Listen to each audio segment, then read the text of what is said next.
What is going on, you guys? My name is Cody Thixton, and this is Interesting Podcast. Coming to you guys on September 17th, 2023 for episode 71, where today we have another very, very special guest. Make sure to hit that like, subscribe button, ring that notification bell so you guys get notified whenever I upload content. Make sure to go and follow me on social media at CodyT503. That's Twitter, Instagram, and TikTok. Let's get right into this. Now, ladies and gentlemen, our very, very special guest, Caden Cassidy. Nope, no, none of that. We ain't doing that. All right, no problem. I'll do it for myself. Yes, that's right. Oh man, how are you doing today, man? As per usual, I'm typically in a really good mood. I'm having a really, really good day. It's been good, nice walks, fun conversations, coffee, and thinking about how do I come back to this when everything is ready to go. So it's been a good day. No, that is really cool. All right, man. So for maybe all of the people who maybe don't know you, maybe you can introduce your name, how old you are, and how long you've been in professional wrestling. Absolutely. I am, I've been the Bad Life Choice, the guy you don't mess with. I've been the Kingpin, Caden Cassidy. I've been the White Girl's Kryptonite. Preferably not to go by that now that I'm married, but Oh, hold on one second, you guys. Whoop. there we go.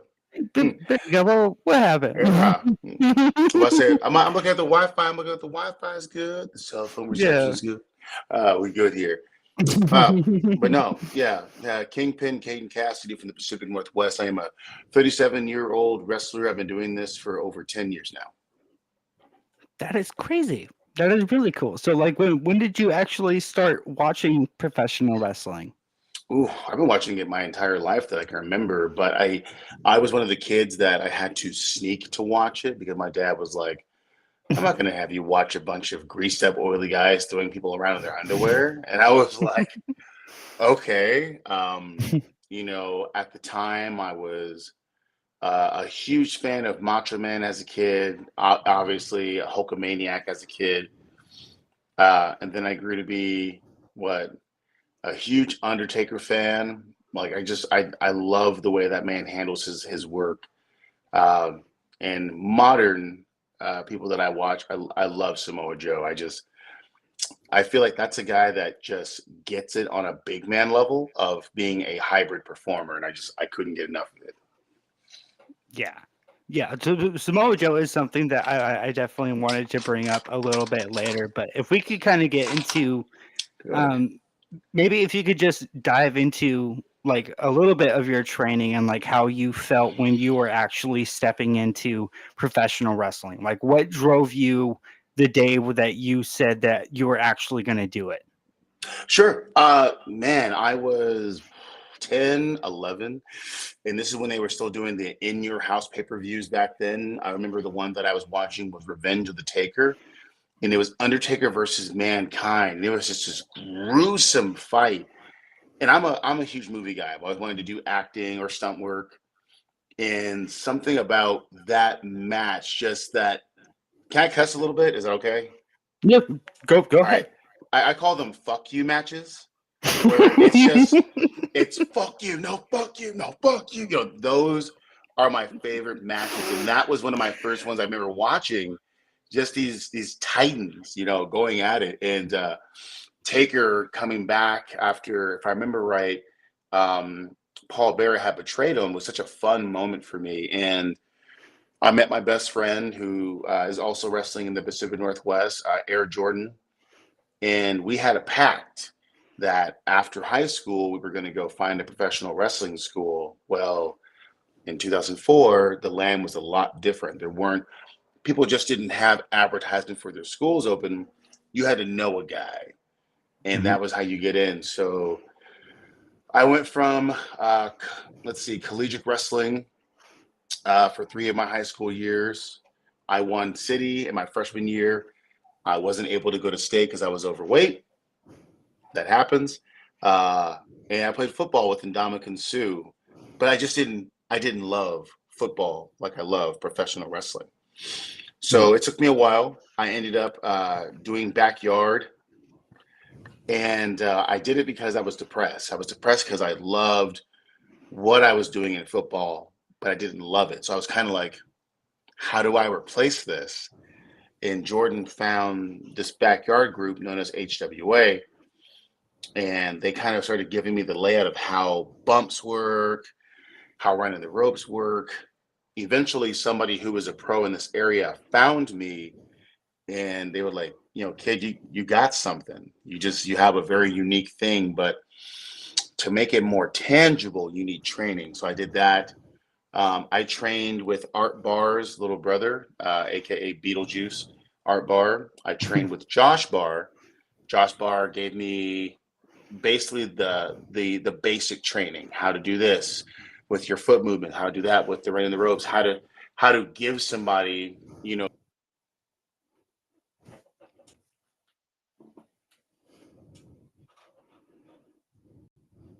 Hold on, you guys. I apologize.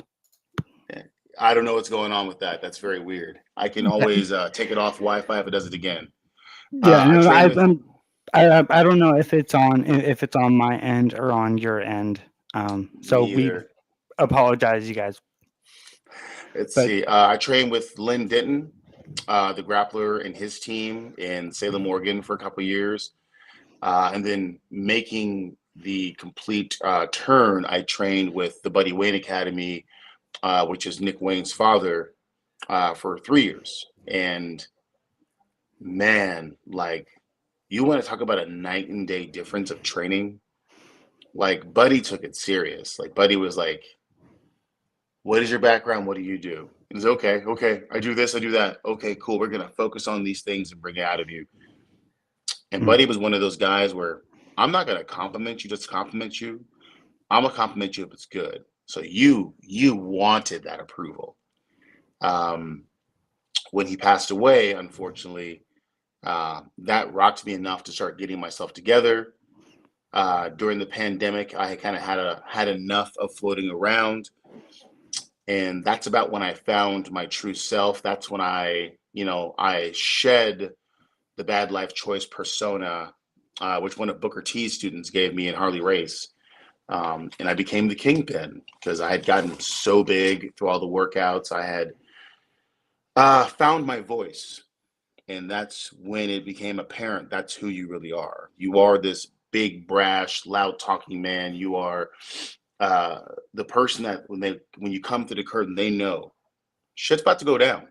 And it's like, it's crazy because it's like, you don't really realize, because I know like Dustin Reynolds, Dustin Rhodes said the same thing. He's like, you got to make it you, and it has to be you. And I never really knew what that meant.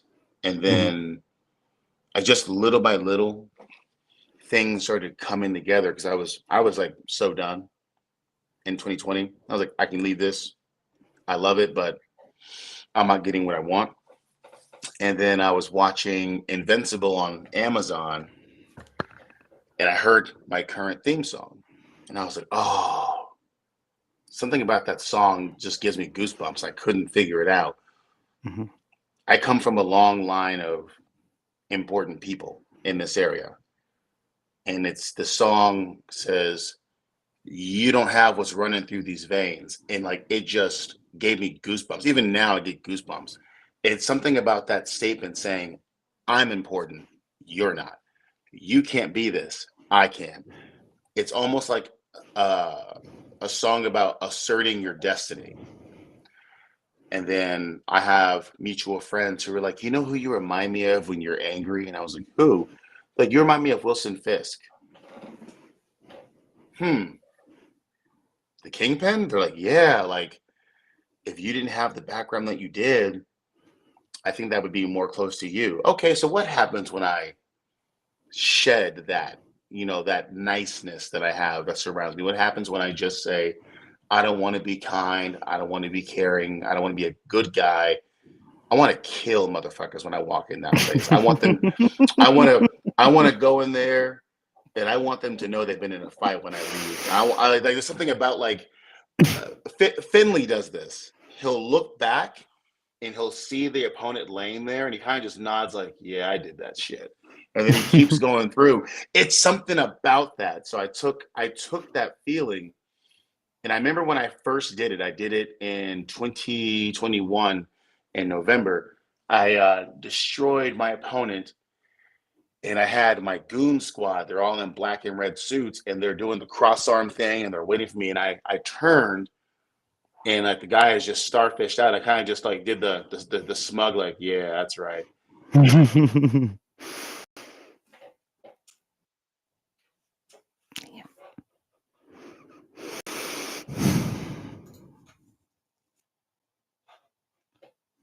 Give us 1 second, you guys.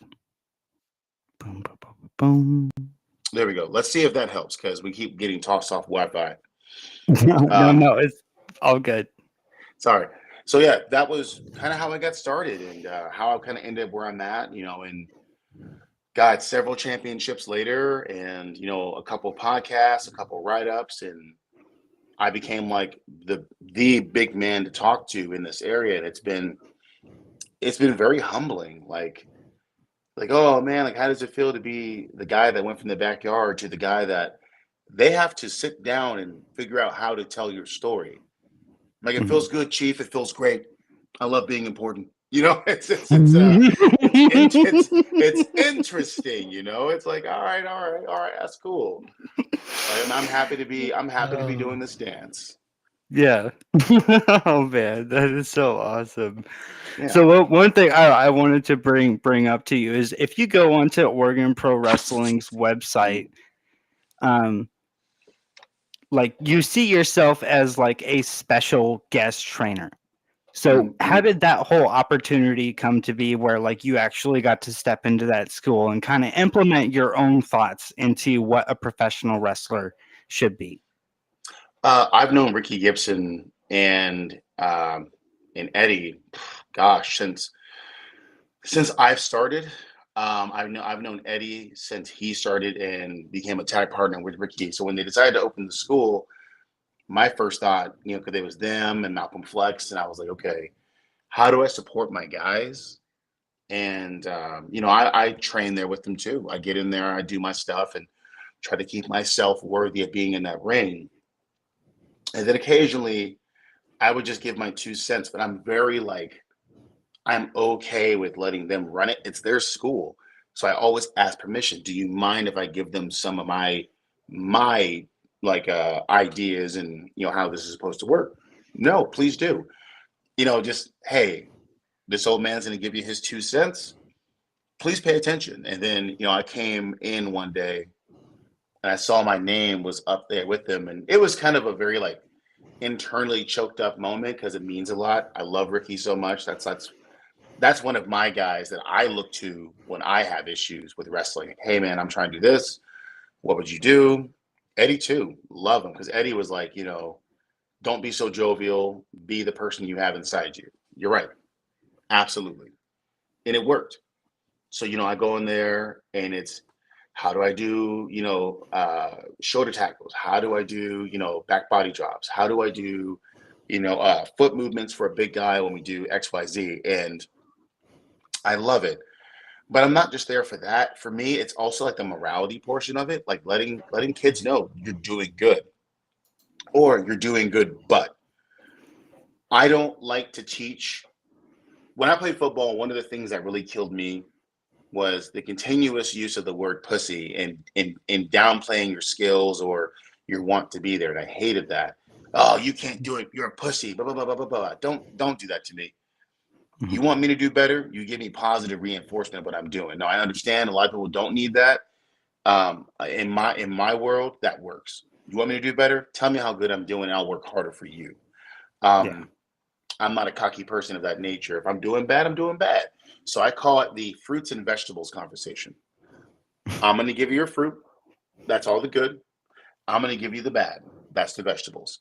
And we're going to have this pleasant conversation about how to go through both. Hey man, that clothesline was nice. It was very mean, but you almost tripped while delivering. Now we want to go ahead and get in there and clean that up. How do I get you in there? Even like right now, I'm injured. I'm going to go slow. Hey man, you do this, you put your arm this way, boom, you follow through. Cool. You can do that. Awesome. Now that you can do that, let's add your character to it. How would your character deliver this? What would he say or do? Or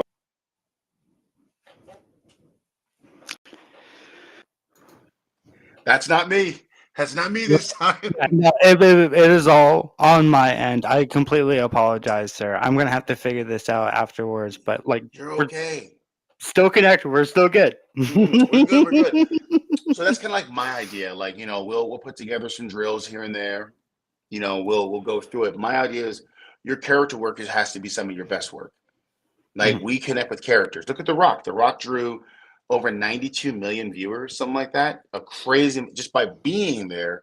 And The Rock was never like this wonderful, crazy wrestler. He was all charisma. That's not to be offensive. That is what it is. The characters draw. Like think of Undertaker. How many times we've seen that man walk out? All he does is walk, and we are just tranced. But the matches are good. So characters work. That's how I've always seen it. So if you're going to be in here, I want you to have that down. Something that I do, and everybody sees it. I do the lip movement, and everybody's like, "What is that all about?" It's more of I'm a nerd, and I tell everybody that I'm a nerd. I'm a blurred. I'm a Dragon Ball Z fan. One of my favorite moments is Majin Vegeta when he blows up the crowd in the tournament and he turns to the camera and he gives this nasty smile to Goku, like, what are you going to do about it? And I saw that and I had to take it for myself. And that's the same way I mean it whenever I do it. What are you going to do about it? Like, it's such a very weird thing. I'll occasionally watch Dragon Ball and I'll find little things, little pieces that I want to say in promos. And it always comes back. There's so many feelings, emotions that are drawn on those panels that for me as an empath just hit home on a different level that people don't get. When he's fighting Goku, who is, yes, he's his best friend, and that's really one of the last people who would get what it is to be that fighting race, but they're very much like bickering brothers. And Goku is lamenting about how he's been training since he died, waiting for him to come back to prove himself that the Earth's guardian isn't the strongest of all.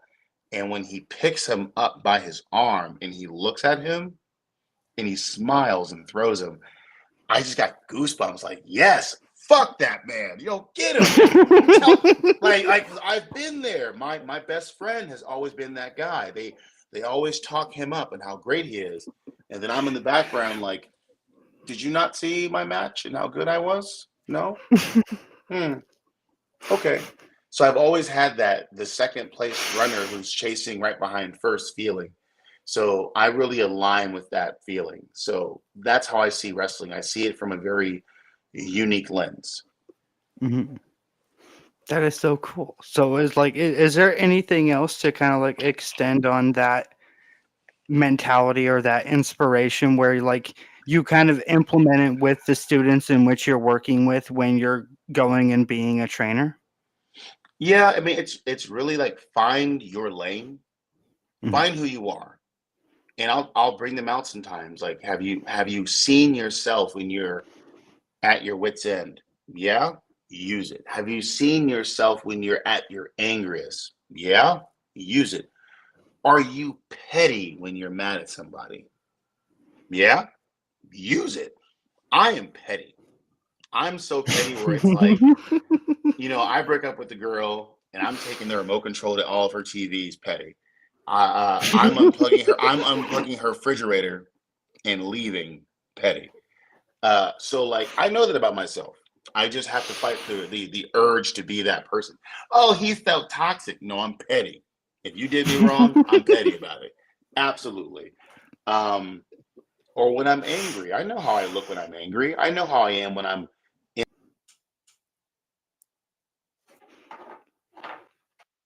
Nope.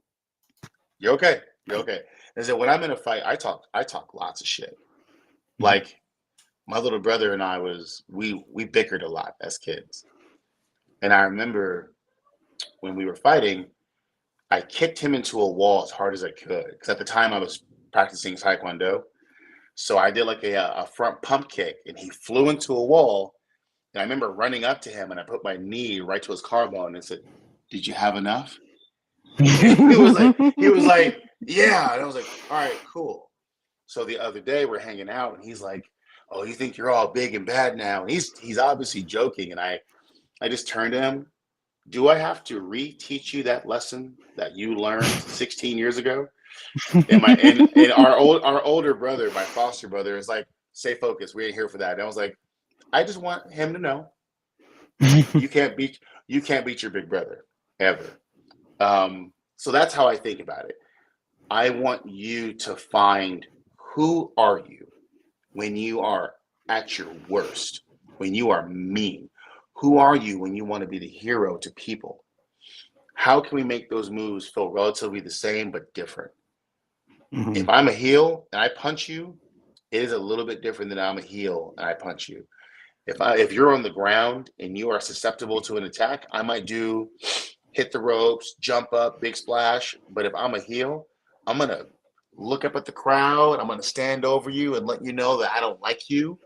I'm gonna grab you by your jaw. I'm gonna pull you up, and I'm gonna give you that look I like, and I'm gonna headbutt the shit out of you. That's my philosophy. It's how do I invoke what I truly am? Yeah.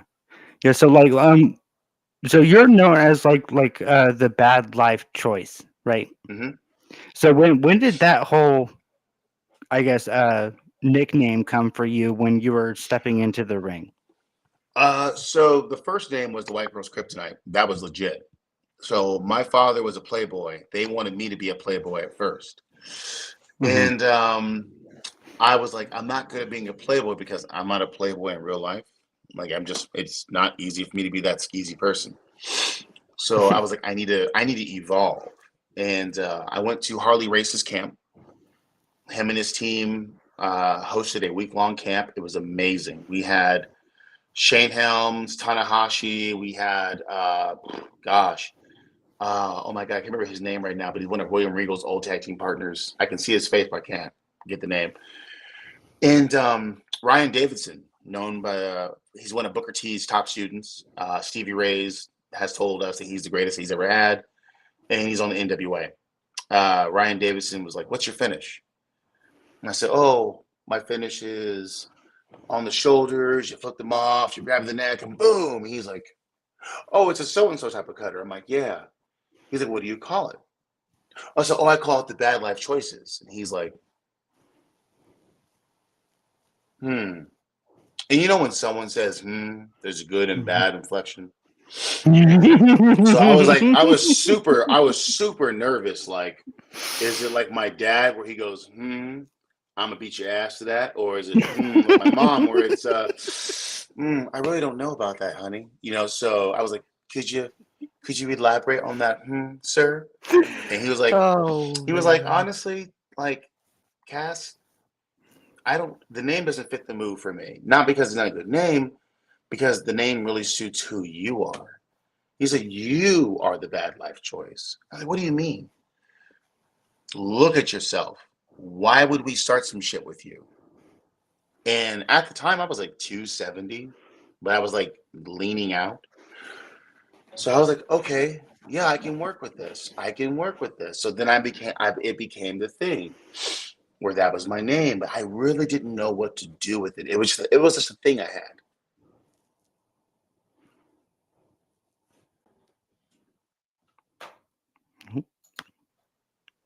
It's okay.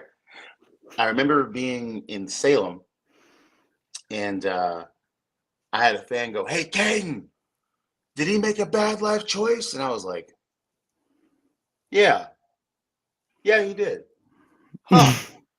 Interesting, right? And just like that, it made that much more sense to me.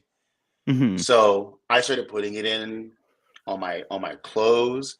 I would say that I'm the BLC, and be like, oh, he's the bacon, lettuce, cheese. Yeah, I love those too, but that's not who I am. I'm gonna beat your favorites up, and I'm gonna let them know they're gonna have a hospital bill longer than a social security number to keep fucking with me.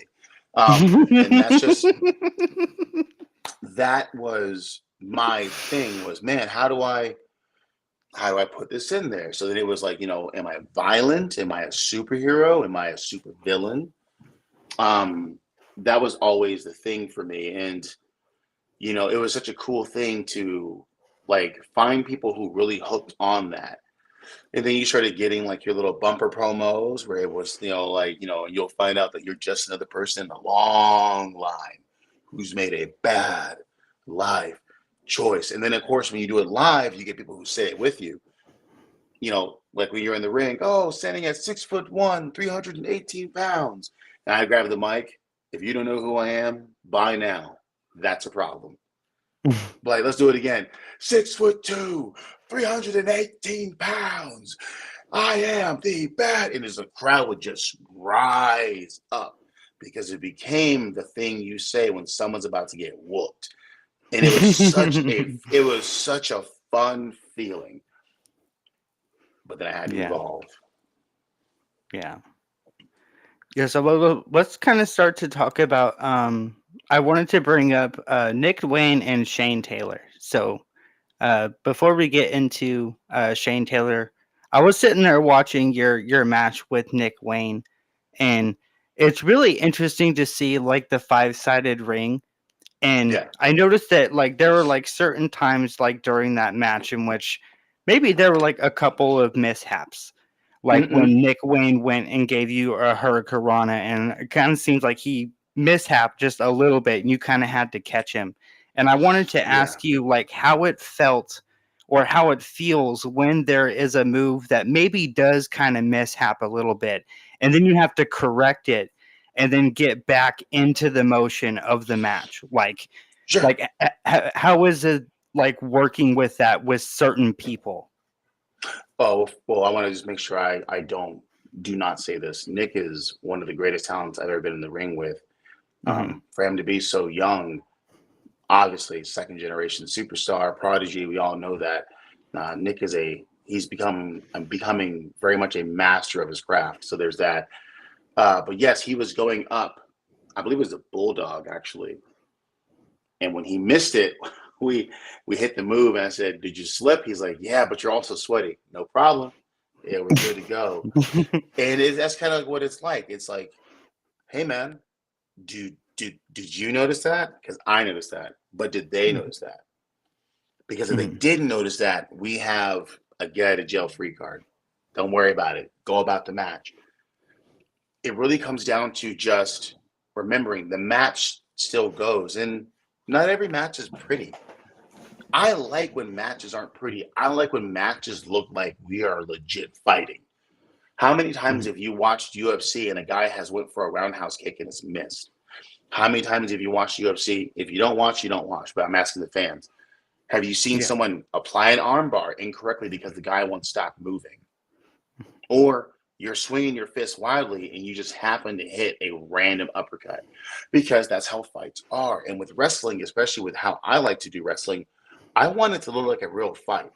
I want people to have to guess. Is that big son of a bitch really trying to kill him?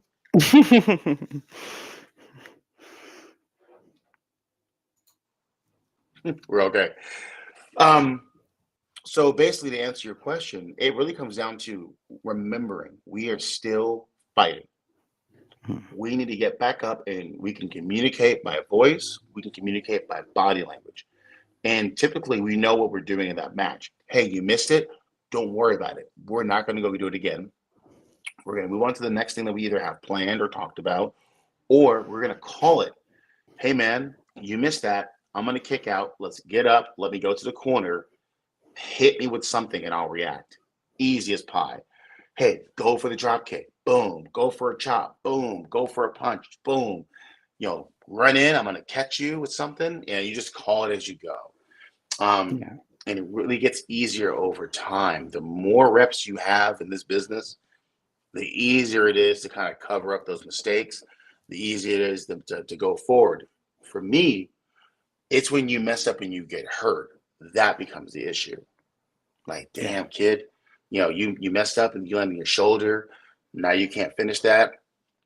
Or as I've had before numerous times, I've gone over the top rope and my leg is caught and it pulls my hip out of place. So when I hit the ground, I'm trying to get my hip to pop back in so I can go finish the match. It's a whole thing. This is not ballet. Yeah. Yeah. So like, but before we actually get into like Shane Taylor, I know I was kind of bringing up with Charlie Avell, kind of somebody not selling a professional wrestler's move. And like how like I've heard that like that's kind of like a disrespectful thing to It do in is. professional wrestling. So like, could you kind of expand on exactly why that is? For instance, let's say it's the end of the match, and I'm going to give you this devastating move that every single person ahead of you has taken in a certain way, or they have made it devastating. Let me go back. What is a finishing move that to you is one of the most iconic ones you can think of right now, or in the modern history or past of wrestling? Are you asking me? Yeah, yeah.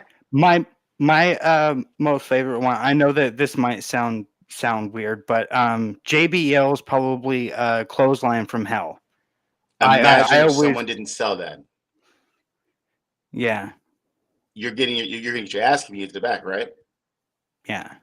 That's the thing. For me, when I think of finishers, it's Stan Hansen or JBL or Triple H, the ones that that shit hurt.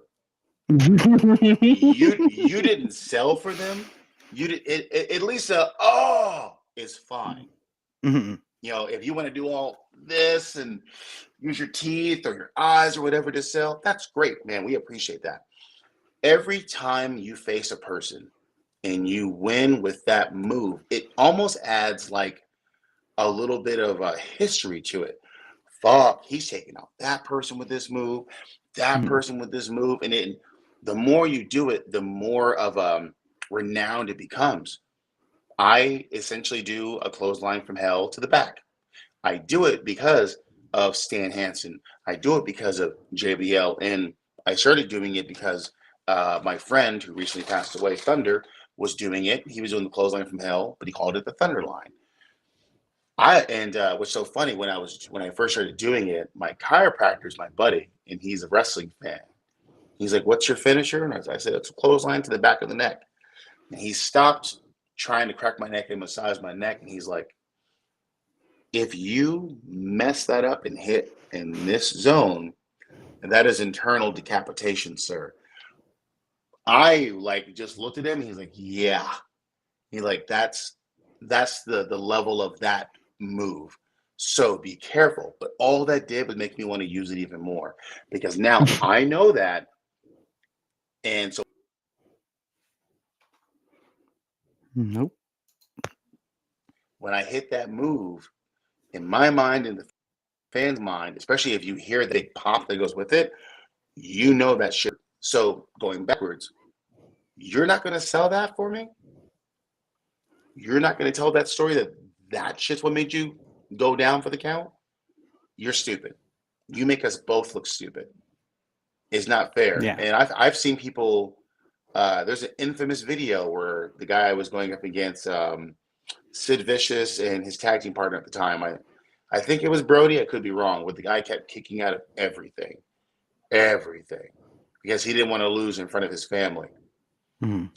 That'll get you hurt. Don't do that. Yeah. Because you're not only disrespecting the person as an individual, the wrestler, and whatever they've been doing in that town, you're kind of disrespecting yourself and pissing on the match. Don't Mhm. do that. Yeah. Yeah. I've also heard from another professional wrestler that like there are like certain quote unquote divas in the Pacific Northwest that kind of believe that they've made it farther into professional wrestling than they actually have. And sometimes that impacts the ability to work with one another. So it's like, how is it seeing that as a veteran looking into the new students interacting with one another? I correct them as fast as possible. Mm-hmm. Look, I get it. You think you've done some stuff. You won a couple titles.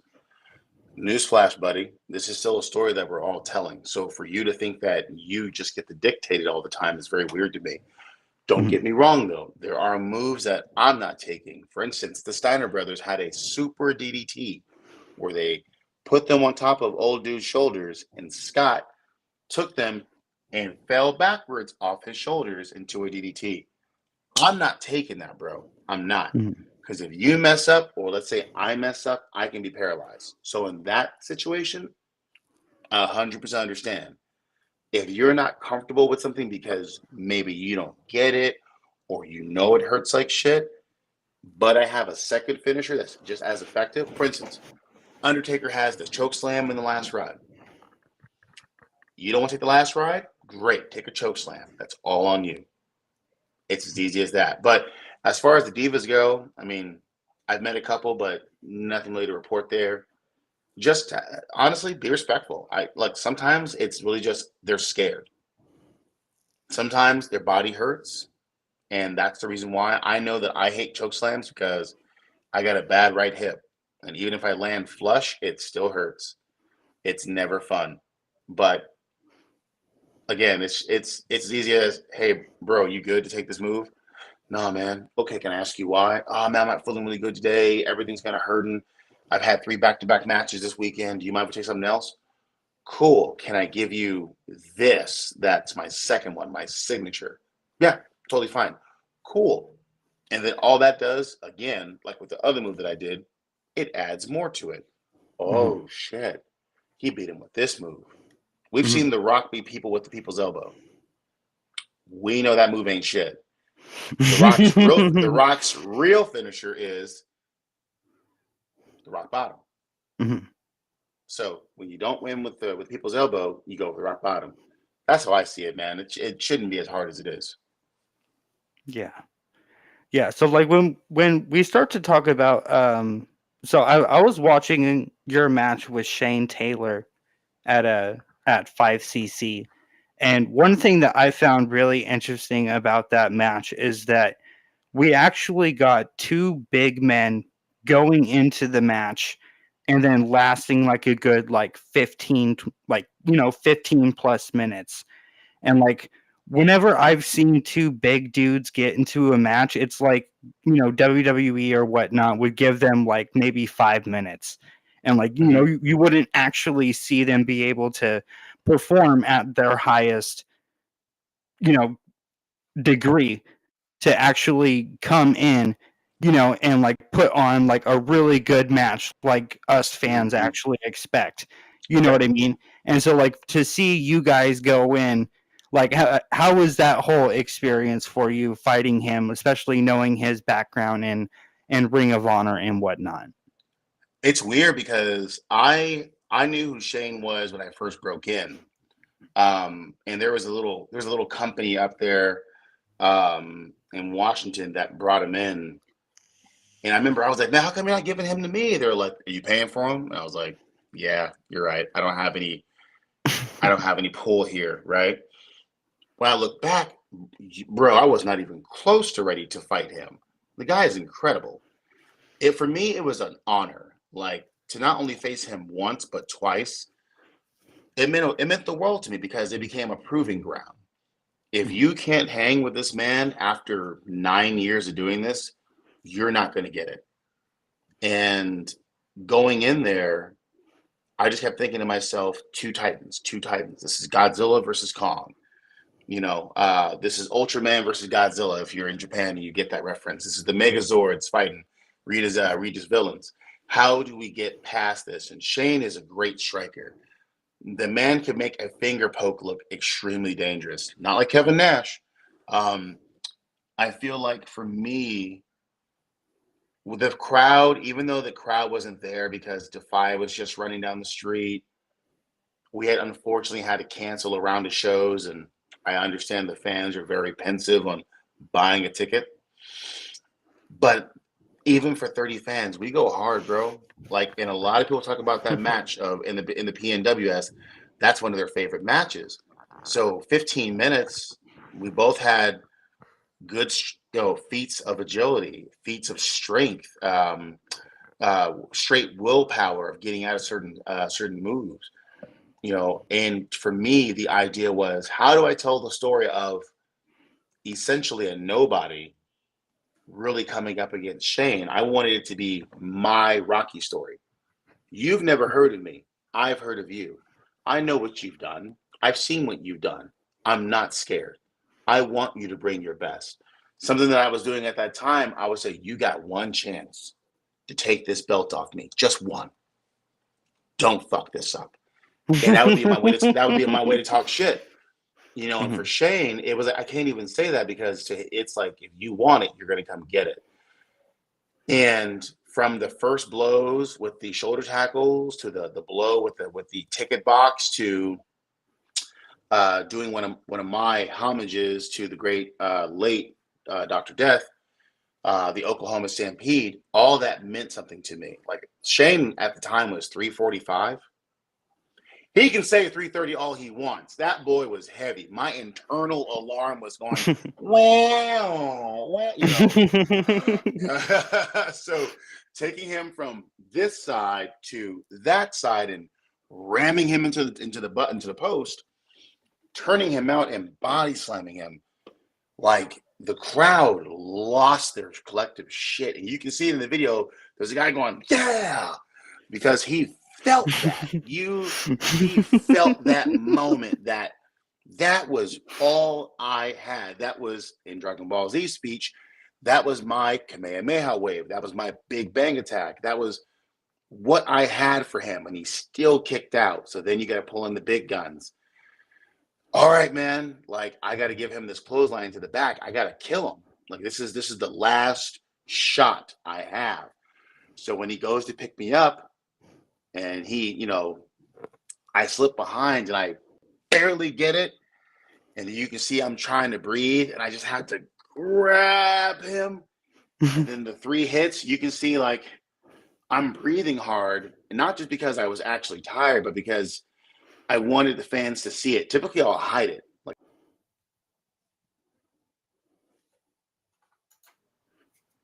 So typically I'll hide that where I'm not breathing hard. But for them, I wanted them to see, like, that was a fight. That was a fight. We both put, at that time, for that match, everything we could into that match.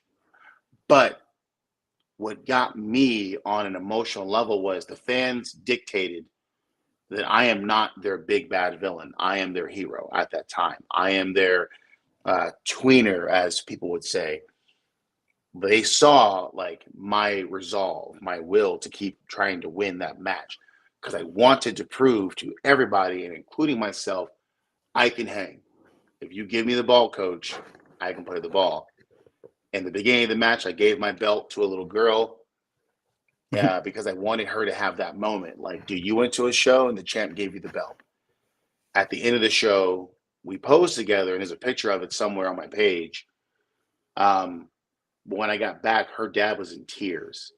He was like, thank you so much for giving my kid that moment. That meant so much to me, just to have them not only feel that title, to see that you fought for it so hard.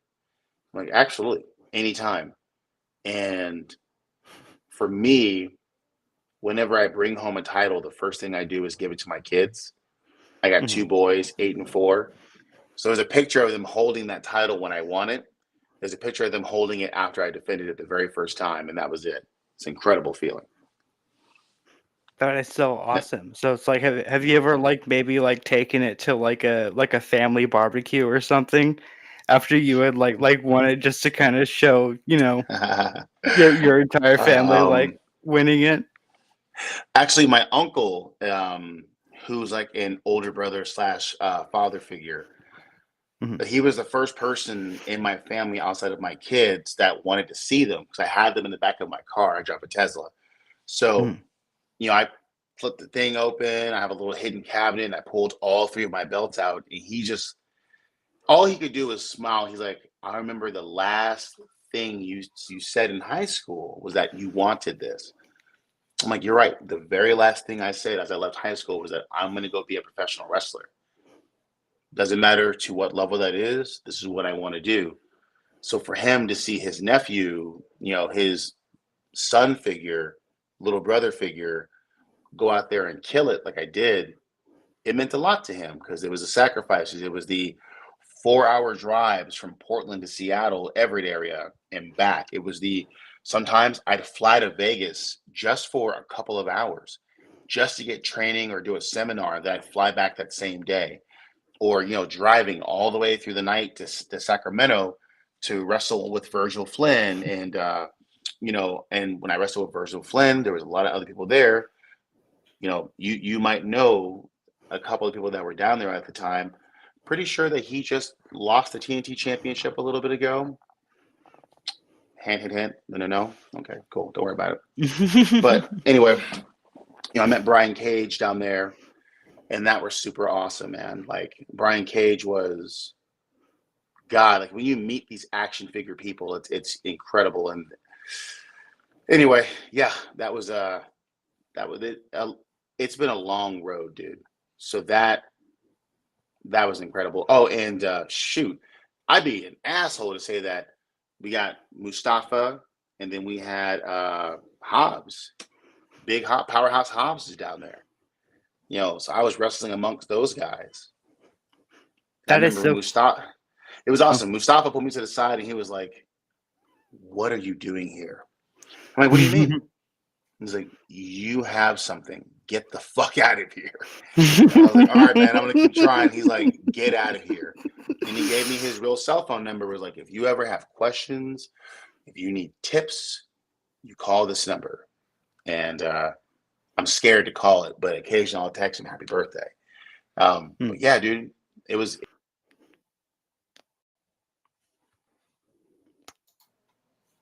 Still here. Yeah. Your next question. I'm sorry. No, it's totally fine. I mean, that has to be absolutely insane to have somebody like Mustafa Ali kind of lend that hand a little bit and really reach out and, Yeah, Virgil Flynn, Mustafa Ali, and Dr. Luther from AEW fame, and a couple others have just kind of like, dude, if you started a little earlier, you probably would have been signed. Mm-hmm. And I always hear that in the back of my head. Dr. Luther also says, you're very much this new age Bad News Brown. You got the attitude like Bad News Brown does. You walk like Bad News Brown does. You're loud like Bad News Brown. And in fact, as a kind of a joke, I tagged Bad News's page on Instagram and said, trying to be like Bad News. And his daughter responded, and she's like, you're exactly like my daddy. Dude, I was like, oh, thank you so much. You have no idea. 36-year-old man at the time we were just like, I just needed this validation, Yeah. That is so cool. So let's kind of start to talk about the Funny Bone movie cut, where you and King Naja kind of met referee Bradley like in the parking garage. Mm-hmm. So like, can you kind of like walk us through that whole promo and how you came up with that? I'm a big into movies. I've always wanted to act. I did theater all through high school. I did acting in Portland for extra roles. I did a lot of auditions for improv comedy. So I've always had that bug. I'm also a Daredevil mark. Like, I love Daredevil. Can't get enough of it. And the TV show really just hit home for me. So I wanted to have my own introduction to who this character is. So we had the one on the docks, but you can't really hear it. But people felt that. They're like, that's so fucking cool. The idea of your henchman has to meet you where no one else can hear you, so you guys can talk about your shit. So I said, okay, well, what's the next one we do? And Naja or Mark is, man, that's like my older brother, dude. I love that fucking guy. A lot of the things, like I met him when he was just a fan, and then he said, well, I want to do this before I'm too old to do it. And like, we're thick as thieves. I call him for so much shit, even just to bounce ideas off. And he was like, I got an idea. Let's do the parking lot. And I'm like, yep, let's park this way, because if you park this way, they can't escape if some shit goes down. I'm like, I'm with it. I'm with it. Let's do it. And I said, I love the idea of like Sean Penn. When Sean Penn gets going in movies, or Jack Nicholson, dude, you just like, you're watching the movie like, is he for real yelling at the camera? Or is he about to say, I'm fucking with you? You know, I wanted that moment. So I said, when I start losing my shit, you reel me back in, because he's my Leslie. If you watch Daredevil, Leslie's Kingpin's right-hand man. Wilson doesn't have to get his hands dirty at all. He will if you cross him. But Wesley is the dude. Wesley's the guy. You want drugs? It's Wesley. You want guns? It's Wesley. You want to meet the big man? I'm going to talk to you first. And if I think you got the right to meet him, then we'll do this. So I've known Funny Bone since 2017. We met in passing.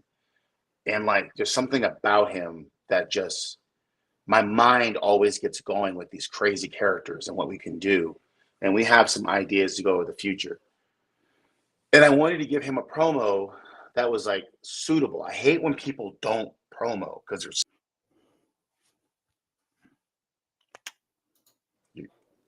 so when people don't promo, it drives me crazy, because promos lead the story.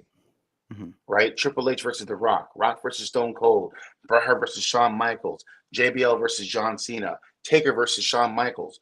Those promos help sell the match. So I was like, I don't have any idea what I'm going to say. I'm going to let my heart tell me what to say. So what I usually do is I have to get myself into that headspace. I lost my older brother, and I always think to myself, like, I'm living for two people now. So I always kind of like, I always kind of like mentally like kind of pray to him, like, Mike, what should I do? And I heard that speak from the heart. Like, what would you say if this is really you? So I want this shot of me getting out of the car. I want this shot of me popping my cane and me handing it to him, which tells the viewer, this is my second guy. And then like we were doing so much. It was the trade-off of the old title for the new title. It was the exchange of information. But I love movies where the NPC, I say, wants to talk shit. And then the big bad always has to prove there's a reason why I'm the big bad. So, excuse me, when he's like, I'm like, oh, thank you for giving me this new title. You can take this piece of garbage, or whatever I said, something to that effect. And I go to get in the car, and he's like, hey, that's okay. Funny Bone's coming for you. And I wanted that part to stand out, because that's the movie hook, right?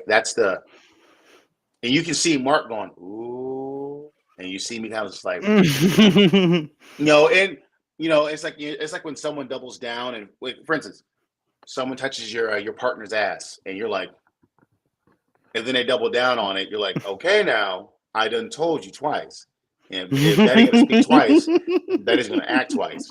So I, threw the belt in there for a second. I took it back out. And I told my producer, I said, what if I just went clean the fuck off on him? And she's like, do it.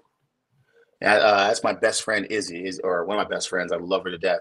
She has just as amazing ideas. She's actually the lead camera and producer at Power Pro Wrestling. So we were like, let's slam the door and let's just go in. So we did that in one take. Because I was like, I'm going to speak for real. If you want to bleep out the cursing, then bleep it out, because I get it. It's a family show. But I don't care. I want this dude to feel like, oh, he's coming for me. So like you hear my inflections go deep, and then you might hear my inflections kind of go like almost like psycho. where it's like I'm almost choking on something when I'm trying to speak. That's real. Because I was like for real making myself mad. Where I was like, I don't give a damn if that motherfucker wants to come for me. And it's like, because like that's how I feel. Like my dad and I have done that where it's like my dad is 6'2", 199 pounds, super lean. I'm 6'1", 318 pounds. I'm like, bro, if you want to do it, we can go outside. I don't give a shit. That's the, as I say, that's the New Jersey in me. Cause that's like for real. I don't care. Unless it's like, you're 7'1", I might have a chance. So, with Funny Bone, I wanted to put the Kingpin out there for real. Because for a lot of people, I had so many DMs about that. Like, bro, I was scared when you were saying this, or I jumped, because people typically know me as a very lighthearted individual. So for me to turn it so fast and be like this evil, calculating, big boss, it was different. And there's the long cut, there's the shortcut. I like the shortcut. I like the long cut because I'm biased. I like the ending. I like because there's little things that we put in there. When my jacket is unbuttoned, I am unleashed. I have no fucks to give. I'm going to tell you how it is.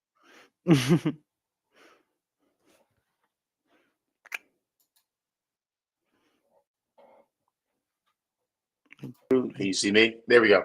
As soon as I button back up, I'm more calm and collected again. And it's like, oh, okay, shake that off. Let Brad know that, let him know this, don't forget. And then I dipped. It was a very fun process. But I think for me, the fun part about it was it really was the missing piece of the character to know this is how he thinks.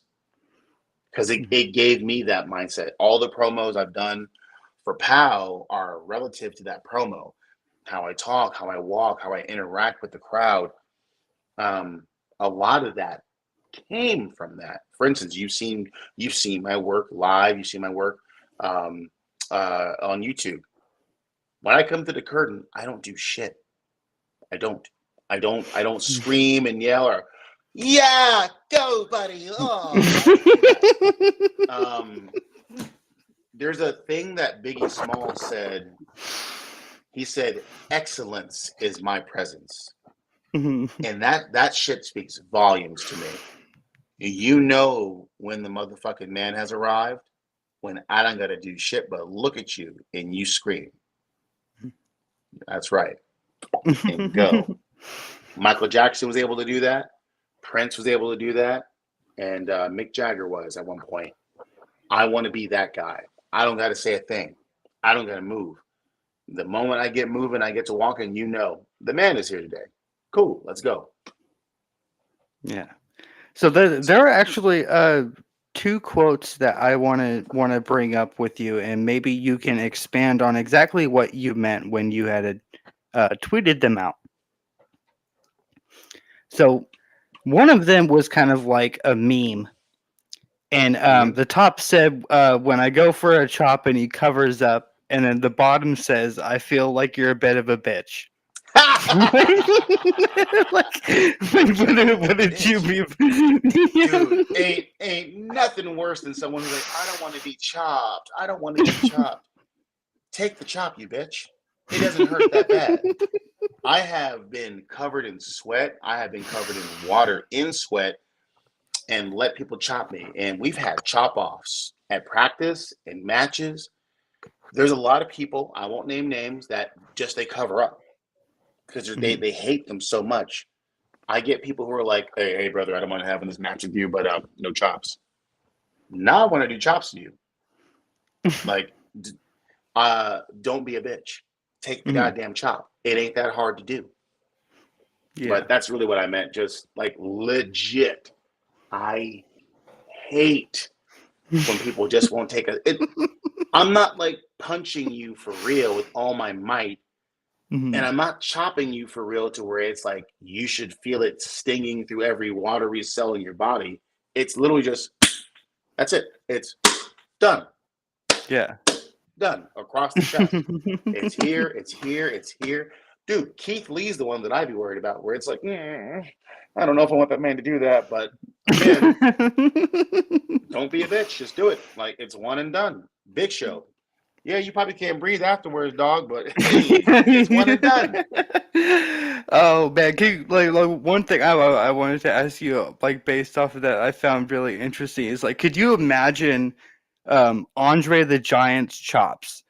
Because like his hand is like the size of like over a frying pan, so Yeah. like if he like really didn't like you, because like I heard that was something that he did, was like he was really safe with people just because he knew like how big he was.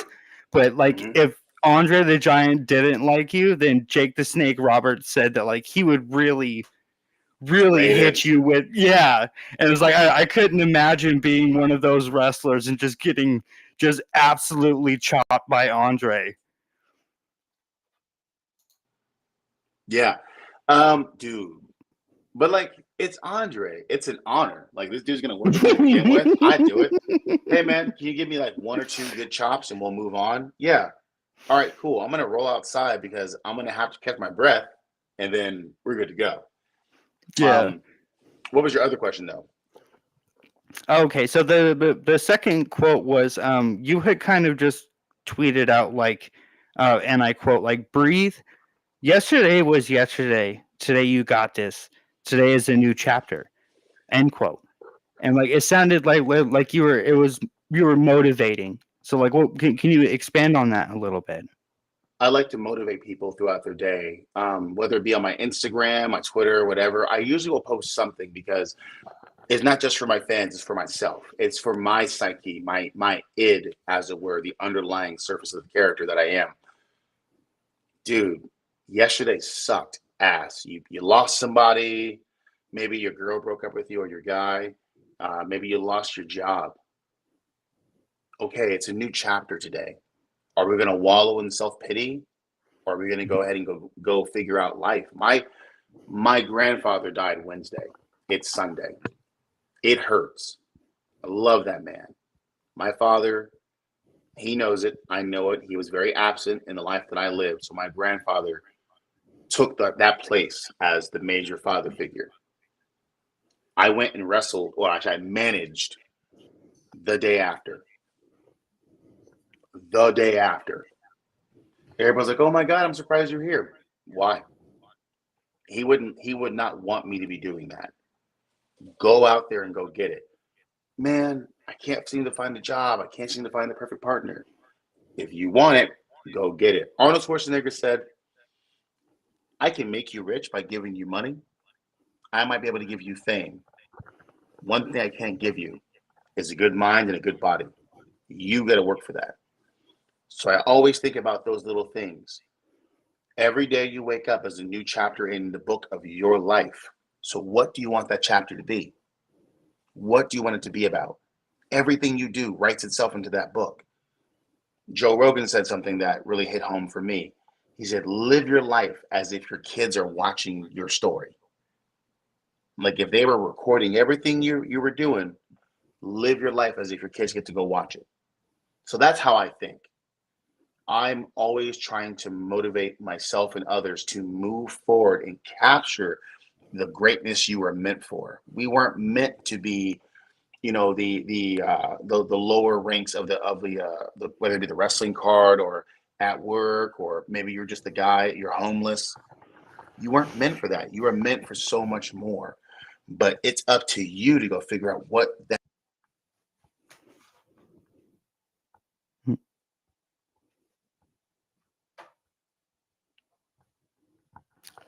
I apologize, guys.